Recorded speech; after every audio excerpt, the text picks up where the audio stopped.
Dan di Malaysia sekarang kita pergi data center. So data center ni ini antara saya suka, sangat suka. Bila cerita data center ni di Malaysia ni saya sangat suka. Saya cerita dengan tuan-tuan dan puan-puan, tahun lepas, tahun ni lah, saya pergi melawat data center di JB tau. Saya melawat waktu tu saya masih bekerja lagi lah.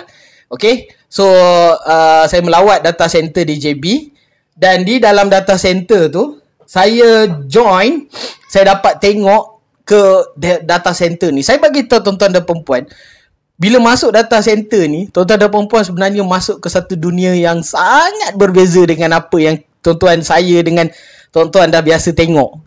Dia bukan komputer tuan-tuan dan perempuan, dia adalah utopia yang dulu saya baca dalam komik ke kan.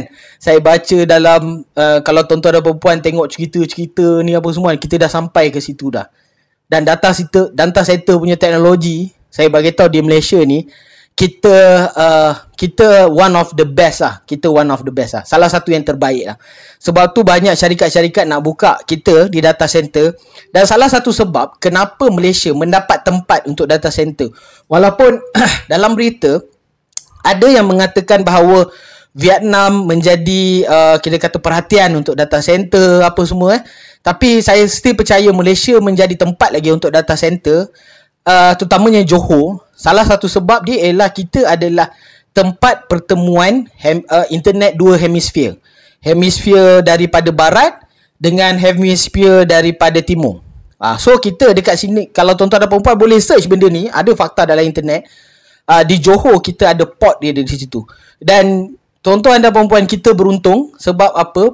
Tempat point ni bertemunya internet ni tadi, dia tak banyak dalam dunia. Dia ada 3 ke 4 point dan kita berada di salah satu tempat lah.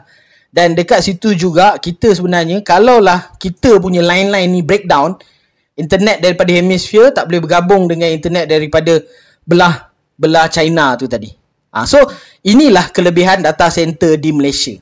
Sebab itulah bila saya bercerita pasal data center, saya agak sedikit excited sebab di Malaysia kita dah lama berdepan dengan ketandusan teknologi, ketandusan ekonomi baru.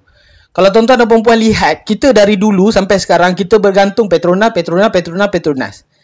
Tapi baru sekarang kita mula didedahkan dengan berita-berita Silicon Valley, semiconductor dengan data center. So ini adalah satu perkembangan yang saya kata saya menyokong. Cuma ingat, ada satu warning yang cukup besar dalam data center ni ialah data center ni dia haus tenaga, haus air. Dia memang pakai dua-dua ni kuat lah. Jadi tuan-tuan,